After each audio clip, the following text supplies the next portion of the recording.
Ja som nevinný!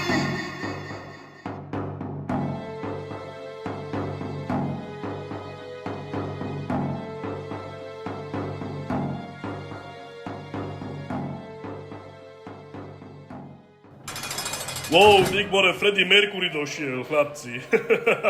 Zdravím. Za čo ťa zatvorili? Čo si nevydal album? Tak hovor. Zobral som desinu z Apeleho, vieš. Ja, ty si ten influencer. Aj. Nechcel by som byť na tvojom mieste. Takých informantov, jak si tu katujú v base. Koľko si dostal?